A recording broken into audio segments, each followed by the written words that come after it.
so where we left off, 2 days has gone by, and I'm going to go ahead and I'm going to take this off and let's see where we're at here. And this is still, it's a little damp still because I did spray it last night. So this we're okay with. I'll put it to the side in the bag. I'm going to look this over carefully. This I just very lightly sprayed, and it's dry to the touch, so it's sandable now. No cracks in it. Yep, the inside looks good. I'm looking at this carefully. It has some really bad areas where there's tear outs, so I'm going to use something more aggressive. If not 80 grit, I'll start with 60 in the bad areas, then go to 80, then start coming up through the grits, you know, like I was talking about. But I'm going to start with 80. I'm going to use power sanding. I have a drill here, this rigid, and what I like is I like using these kind of discs. It's got padding here. It's not like that super hard flat piece of plastic that a lot of these come with. And the reason for this, it conforms to the contour while I'm power sanding on the lathe. So these are my favorites. This one is 2-inch and I have a larger one, a 3-inch, but they work really great. Okay, so I'm gonna go ahead and I'm gonna get set up. I'll be with you here in just a sec. We'll start the power sanding. So in power sanding, if I draw a line straight down the middle, I'll stay in the lower part of this with the lathe turning in reverse and the drill turning in a forward position. So we'll start with that.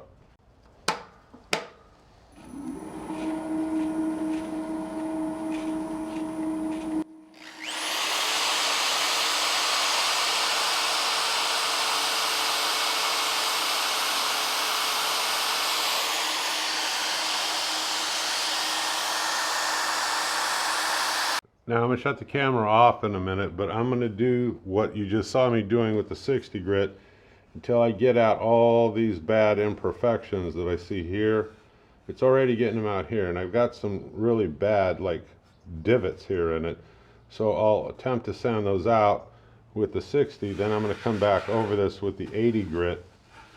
And I'll make sure when I'm using the 80 grit that I get out all those 60 grit marks. And so the way you do that is, like I suggested in the previous video, get some dollar store glasses and really get down here and look at it. You want to make sure as you go through each grit, you get the previous grit's sanding marks out. Okay, so I'll be back with you in a few minutes. Okay, so I stopped this because I wanted to make a comment and give you a tip on something.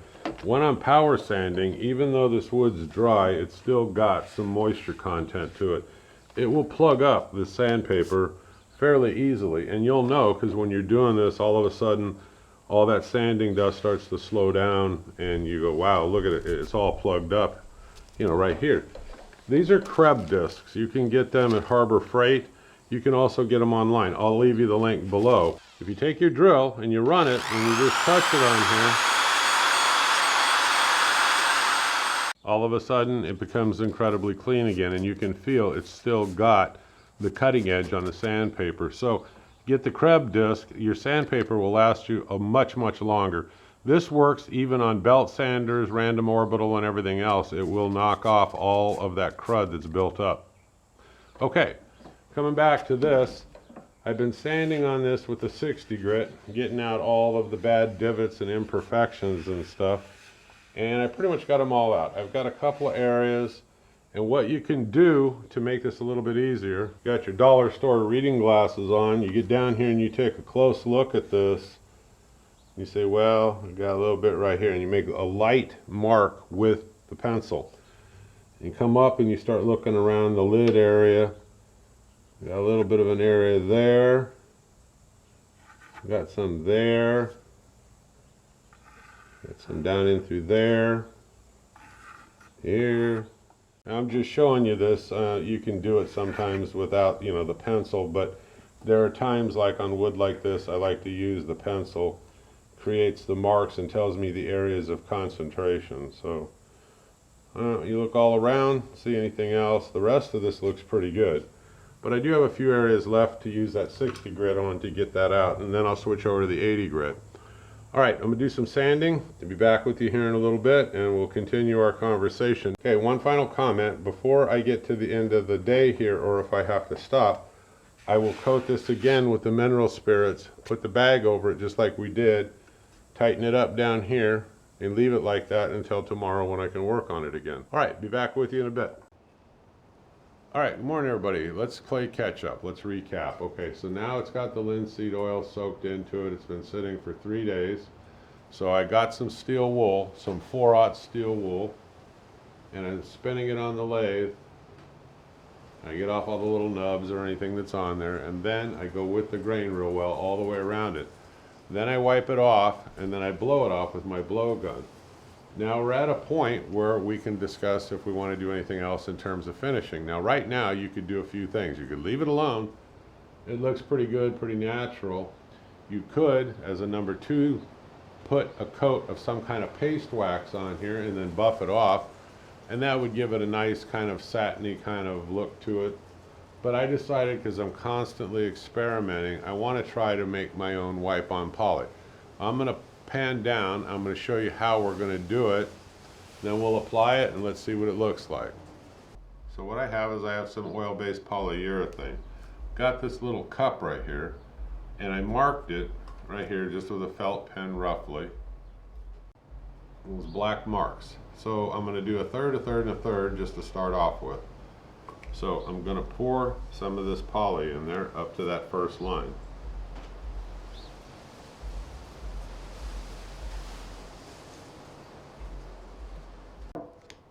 Alright, now I got some boiled linseed oil. I'm going to put a third of this into this cup right here.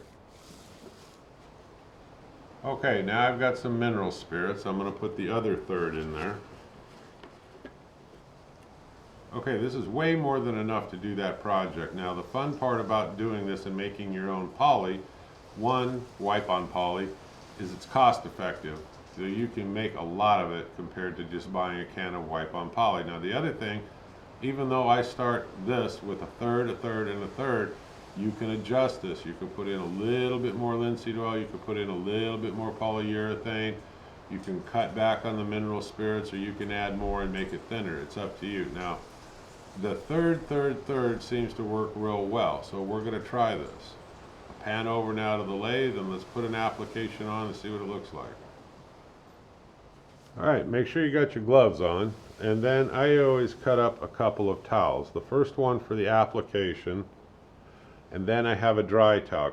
So I'm going to put this on over the total project, and then I'm going to come back in a couple of minutes and I'm going to take it back off with the dry rag going with the grain. Alright, here's our mixture.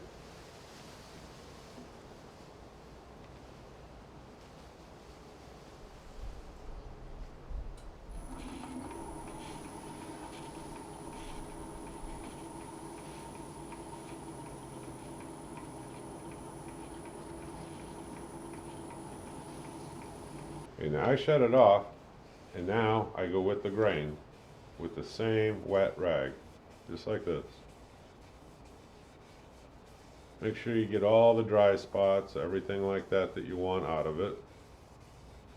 Now, I'm going to end up doing probably 4, 5, 6 coats because this is thinned out polyurethane. So mineral spirits will evaporate in the oil and that polyurethane will stay on there, but it should give it a really nice look. So I go around it like that. That's it. Now you don't scrub it off, you're just going to very lightly go over it like this. Very lightly. All the way around it, going with the grain. Alright, then we leave it alone. Now I'll leave this alone for 24 hours and then I'll come back. But this is what it looks like so far. It's got a really nice shine to it. Now, with your polyurethane mixture, I put it in a cut-off plastic, like water bottle. You have to figure out a way to cap it until your next use.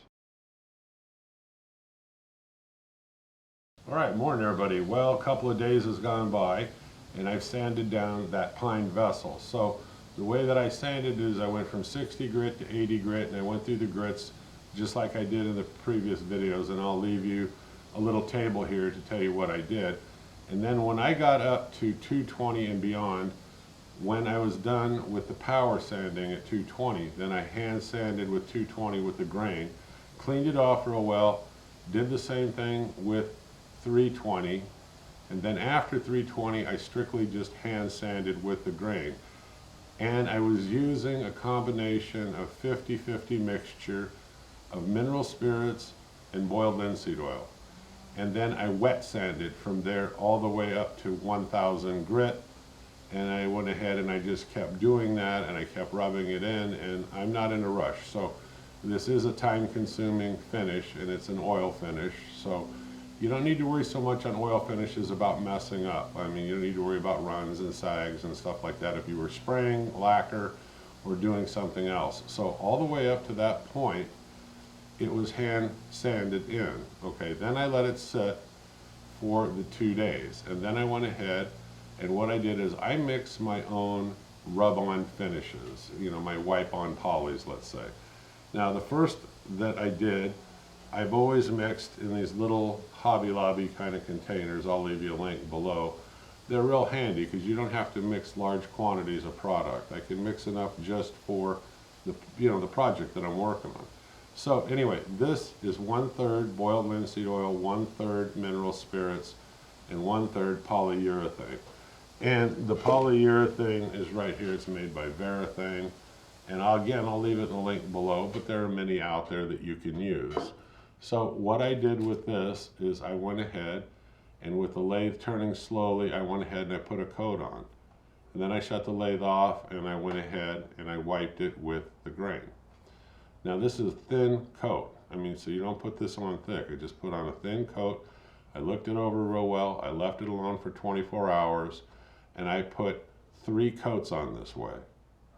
Now, then you can do a combination of things. You can finish it out. I'm going to do a total of 5 or 6 coats before the project is completed. I'm going to pan over and show you in a minute.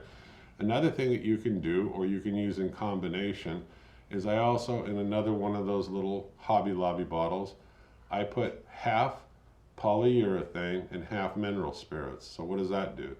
That just makes it real thin and easy to apply by hand. So now if I want to stop, or I feel like the application of that boiled linseed oil, I have this now to put those last 2 or 3 coats on. Let's pan over. Let me show you the project, where it's at right now, and the finish that's on there, and then we'll decide which way we're going to go. Okay, I'll turn this slow, but you can see all the way up to this point. And I spend a lot of time when I'm doing my finishing. Again, I'm not in a rush. I'm not trying to make money on the side or anything like that. I finish these out, I sell them. It helps fuel the hobby, and it's just something I enjoy doing. So again, I'm not in a rush when it comes to a finish, and like I've told you in my other videos, what's the difference between a mediocre finish and an outstanding finish? Well, the answer is a little more time involved in your preparation leading up to applying the finish, meaning the sanding, and then I spend time with the finish itself. So this is where we are. We've sanded to the 1000 grit. I've put on 3 coats of the boiled linseed oil, mineral spirit, poly combination. And I do a lot of experimenting with finishes too, but these I have not experimented because these are kind of like my 2 go-tos when it comes to like a poly hand rub finish. Okay, so for the next coat right now, I'm going to go ahead, we're going to put on the other mixture, which is just the polyurethane and the mineral spirits, 50-50 cut, simple. Now, with any of these, you can adjust these. You can add more poly, less poly, more mineral spirits, less mineral spirits, a little bit more boiled linseed oil, a little bit less. You can use something other than boiled linseed oil. You can use tung oil. You know, there's so many different ways, I mean, that you can approach this. You can use Danish oil in here, but Danish oil also has some poly in it. But, you know, you can mix these up and create your own variations. I kind of tend to keep it simple, at least in terms of, you know, the videos and stuff. So anyway, we're going to go ahead, we're going to put on the poly mineral spirit mixture right now. I'll let you watch me do it, how I do it, and we'll go from there. Okay, now before I start, I'll tell you, I never come up to my lathe when I'm going to have it turning and running with anything big in terms of a rag. Use a shop towel or something, because if it was to grab it in through here, I mean, it can hurt you, it can take it away from you, it can do a lot of damage. So I use small pieces. Now, t-shirts work real well. This is just an old towel that was laying around that was put through the washer. It's nice and clean. So I'm going to go ahead and I'm going to saturate this pretty good with that poly mineral spirits.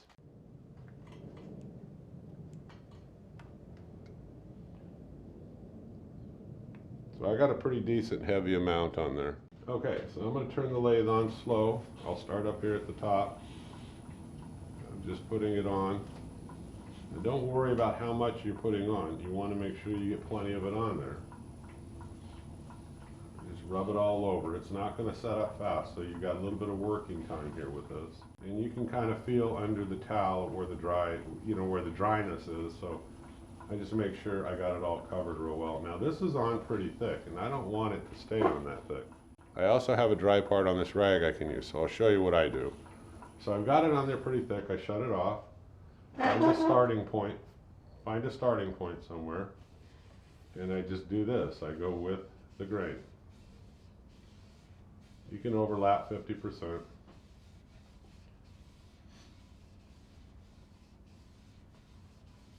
And that kind of ensures I'm getting it in everywhere. Okay, now we're back around to that starting point. Now, I'm going to switch the rag over to a drier section. And then again, with this, now I'm not pushing on this. I'm very lightly going over this, and this is getting out any little tiny imperfections in this as I go. It's keeping it nice and smooth, just like this. And again, I'm overlapping 50%. I'm just on a drier part of that towel. This is kind of leveling it out, and I can see it level out. It's hard for you probably, but it levels it out as I'm going. Okay, now that's it, I stop. Okay, at that point I'm just going to go ahead and I'm going to leave this alone. And I'm going to let it set for 24 hours.